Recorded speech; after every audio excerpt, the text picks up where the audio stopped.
오늘부터 3주 동안 하박국 말씀을 함께 나누려고 합니다. 하박국 1장입니다.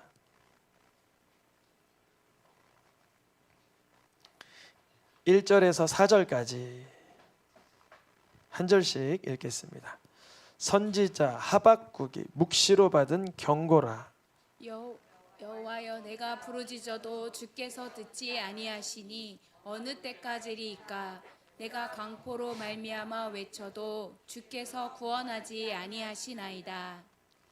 어찌하여 내게 죄악을 보게 하시며 패역을 눈으로 보게 하시나이까? 겁탈과 강포가 내 앞에 있고 변론과 분쟁이 일어났나이다. 이러므로 율법이 해이하고 정의가 전혀 시행되지 못하오니 이는 악인이 의인을 애워쌌으므로 정의가 굳게 행하여짐이니이다. 아멘. 2년 전 2024년 2026년이니까 2년이 지나야죠. 2년 전 12월 4일 재작년 12월 4일 수요 예배 첫 시간을 시작으로 장장 1년 3개월 동안 이사야 말씀을 마쳤습니다. 그때 시작할 때부터 그랬어요. 올해는 당연히 안 끝나고 내년에도 못 끝날 것 같다. 아마 내후년에나 마칠 것 같습니다. 그랬는데 2024년에 그 얘기를 했는데 5년이 지나 6년 2월에 지난주 이사야 66장을 마쳤습니다. 이사야 말씀, 이사야 선지자 말씀을 하기 전에 작은 이사야라고 별칭이 붙은 미가서 말씀도 다뤘습니다. 미가서도 한 2개월 동안 다뤄서 장장 1년 6개월 정도 남유다 선지자 미가와 이사야를 다루고 드디어 오늘부터 3주 동안 한 달 동안 하박국을 만나려고 합니다. 이 하박국 선지자도 어느 나라 선지자예요? 남유다 선지자. 성경에 나오는 민족은 이스라엘인데 왜 남유다라고 말하나? 이것은 한 4년 전, 5년 전 말씀으로 거슬러 올라가야 돼요.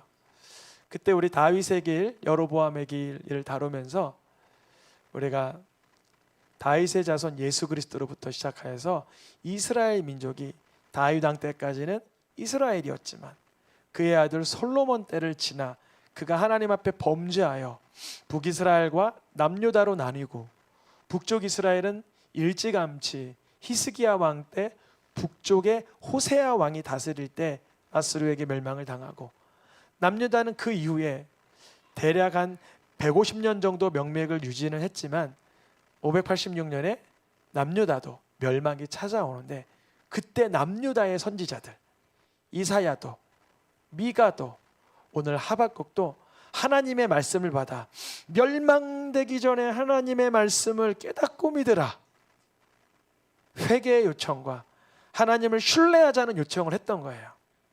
그러니까 복음인 거죠. 때로는 책망이 복음입니다.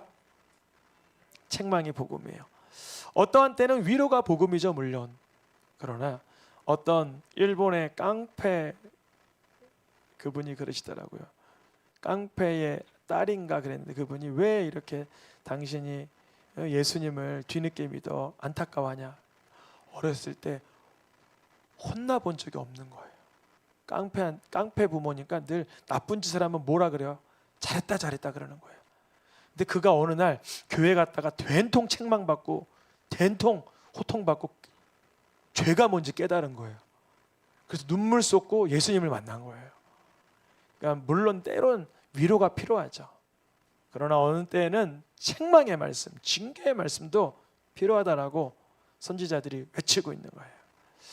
오늘부터 한 달 동안 남유다 선지자 하박국을 만나려고 합니다. 하박국 선지자도 남유다 멸망 직전에 선지자로서 하나님의 말씀을 전하는데 백성에게 전하는 게 아니에요. 하박국이 백성에게 전하는 게 아니라고요. 말씀의 내용은 이래요. 하박국 선지자가 백성에게 복음을 전하는 선지자가 아니라 하나님 앞에 의문을 가지고 선지자로서의 하나님께 질문을 던지는 내용이 하박국 3장의 내용입니다. 하박국의 이름의 뜻은 이러합니다. 끌어안아 주다, 포옹하다, 이런 뜻이에요. 그래서 이게 무슨 포옹인가? 왜 이름이 이러한가? 민족을 끌어안으라는 건가? 맞습니다. 민족을 끌어안아 남유다가 멸망되기 직전까지 죄 많이 지어서 부패했으나 그래도 마치 사도 바울이 자기 민족을 사랑하는 것처럼 민족을 끌어안고 하나님께 질문하는 거예요. 하나님, 남유다 이미 북이스라엘은 아수르에 망했고 우리 남유다도 저 바벨론에게 망하게 하시렵니까? 우리 민족이 그토록 하나님 보시기에 미우세요? 막 유대인들을 가슴으로 끌어안고 항변하는 거예요. 이게 한 가지고요. 또 한 가지의 포옹은 뭐냐면 은혜와 진리가 포옹하는 거예요. 무엇과 무엇이요? 은혜와 진리가 끌어안는 거예요. 은혜 속에 진리가 있고 진리의 칼날 속에 은혜가 있는 그 화합하는, 드디어 하박국이 하나님의 공의 가운데 은혜를 깨닫고 은혜 가운데 진리를 깨닫는 그런 포옹의 사역자 하박국을 만나려고 합니다. 하박국은 질문으로 시작한다고 그랬죠. 질문. 어떤 질문을 하냐면 하나님 거룩하시죠? 하나님 전능하시죠? 하나님 의로우신죠? 그런데 왜 하나님은 말씀을 따르지 않는 자들을 징계하지 않으시고 의인이 공격을 당하는데도 가만두십니까? 이런 질문을 하는 거예요. 그 질문의 대표적인 어투가 이러합니다. 하나님, 왜 부르짖지 않습니까? 안 들으시네요. 저렇게 악하게 행동하는 사람들로 인하여 내가 외쳐도 구원도 하지 아니하시네요. 하나님, 나는 선지자입니다. 부르짖으면 듣거나 외치면 구원하셔야 되지 않습니까? 어찌하여 하나님 내 앞에는 죄악 덩어리만 있고 폐역이만 있고 거팔하는 현장이 있고 사람을 때리는 강포의 현장이 있고 사람들이 서로 분쟁하며 다투며 갈등하는 모습만 나타납니까? 분명히 이러한 이유는 율법이 그냥 이렇게 느슨해지고 하나님의 말씀대로 시행이 되지 못하니 악인이 의인을 에워싸니 정의가 잘못되게 행하지니까 그런 거 아닙니까? 그러면서 하나님에 대하여서 하나님의 그런 실상 그렇진 않지만 하나님은 나태합니다. 하나님은 팔짱 끼고 계세요. 하나님은 아무것도 안 하시는 것 같아요. 이렇게 질문했던 선지자가 누구요? 하박국. 근데 이런 어투의 질문은 성경에 여러 번 나와요. 너무나 많이 나와요. 특별히 시편에 잔뜩 쌓여 있어요. 시편의 73편 유명한 말씀이죠. 나는 넘어질 뻔했다. 나는 믿음 생활하다가 미끄러질 뻔했다. 나는 하나님만 섬기다가 자빠질 뻔했다. 이유는 아니 악하게 사는 사람이 훨씬 형통하네. 저렇게 죄짓고 못되게 사는데도 훨씬 형통하네. 어우 억울해. 어우 질투나. 어우 시기나. 내가 오만한 자를 질투하게 돼서 하나님 앞에 넘어질 뻔했습니다. 이런 하박국의 어투가 73편에 등장하며 다윗의 고백에서도 하나님 원수가 때리는데요. 원수가 자랑하고 있는데요. 악인이 승리했다라고 노래 부르고 있는데요. 언제까지 이 지경으로 주님은 가만두시겠습니까? 이런 질문을 시편에 73편, 13편, 94편 그리고 남유다 선지자 예전에 포로시대 선지자 남유다 선지자 예레미야도 같은 질문했습니다. 하나님 악한 자의 길은 왜 이렇게 형통합니까? 반역한 자는 왜 다 평안합니까? 이게 뭡니까? 이렇게 물어보는 거예요. 예레미야도 시편의 저자도 다윗도 오늘 하박국도 똑같은 질문하는 거예요. 하나님의 대답은 예레미야에겐 어떻게 대답하셨냐면 예레미야야 너 너는 말과 경주해야 돼. 사람이 말과 달리면 이겨요, 져요? 진짜 말이 시속 60km인가 70km인가 달리는데 말을 어떻게 이겨? 사람이 빨리 달려요. 43km인가 50km를 못 달려요. 사람이 말과 어떻게 달려서 이겨요? 말이 얼마나 빠른데요. 경주마.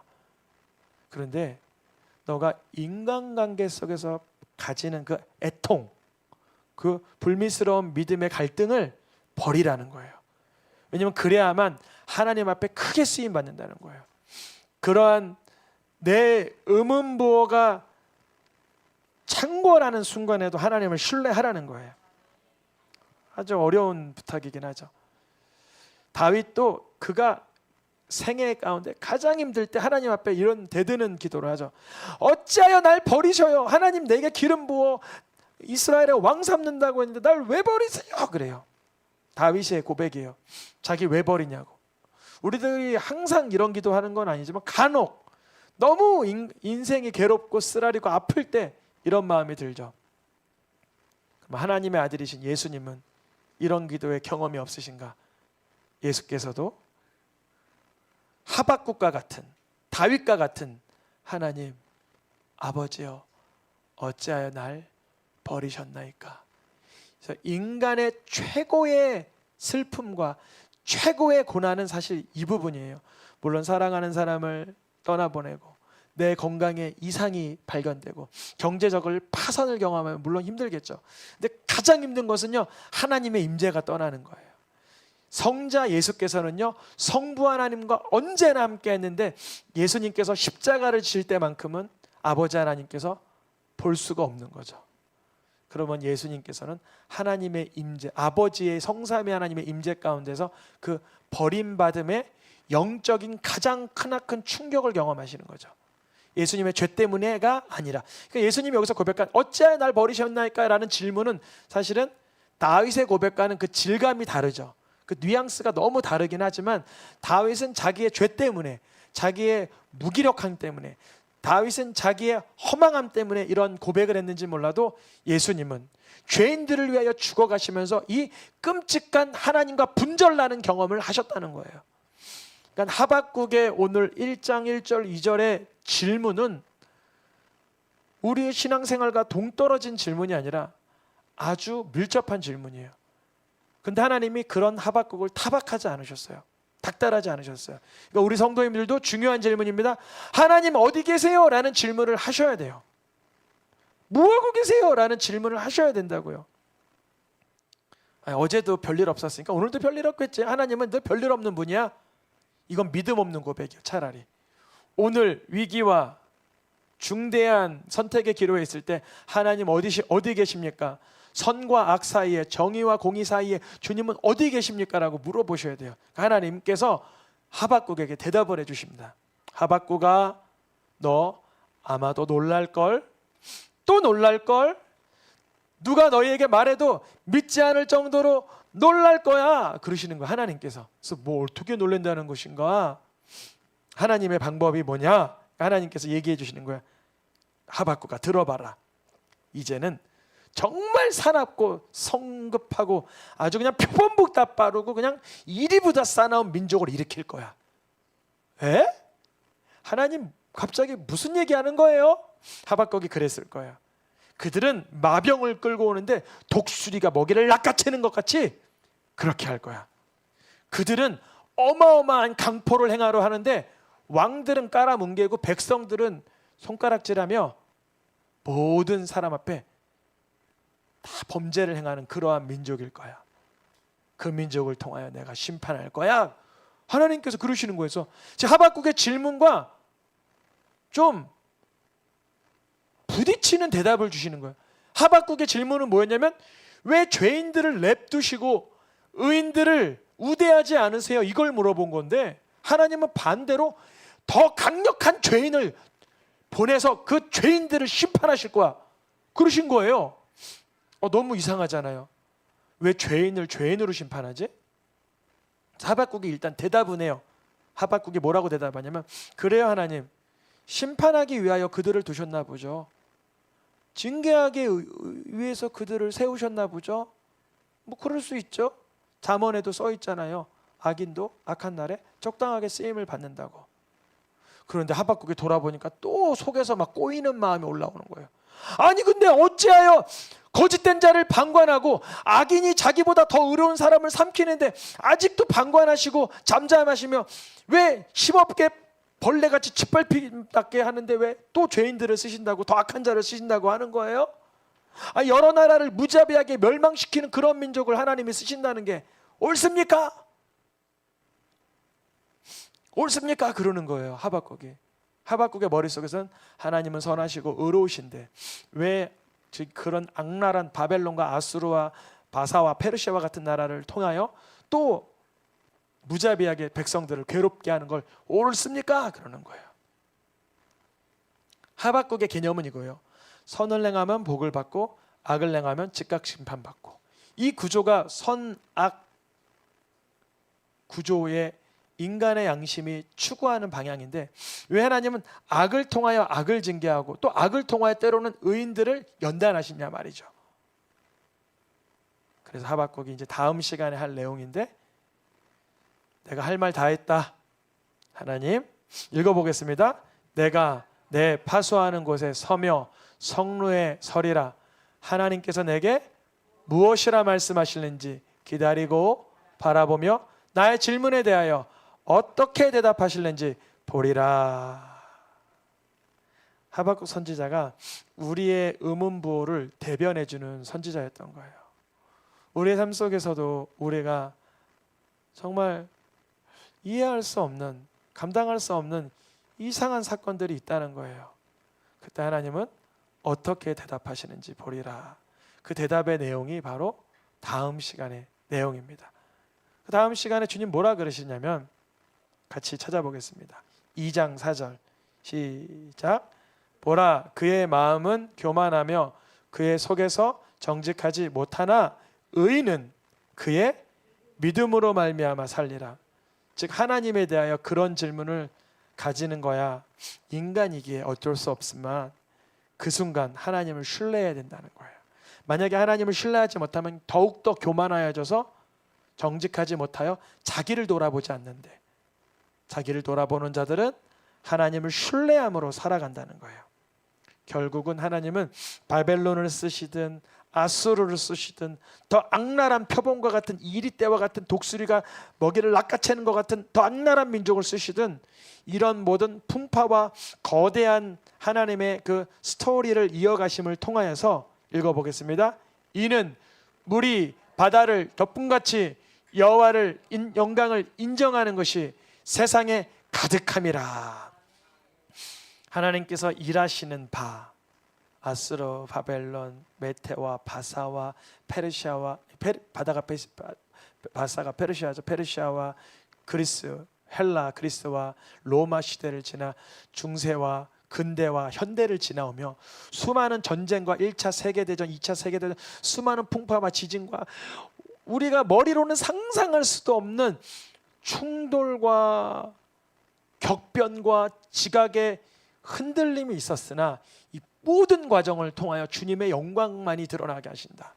근데 오늘날 보면 신기하게도 유대인의 여호와 야훼 하나님이 그 로마의 예수 그리스도의 이름이 유럽을 지나 아메리카와 오세아니아주와 아프리카와 아시아와 중동에 이르기까지 온 세상에 물이 바다를 덮음같이 주의 복음을 인정하게 됐다라는 게 예언이 성취됐다라는 증거입니다.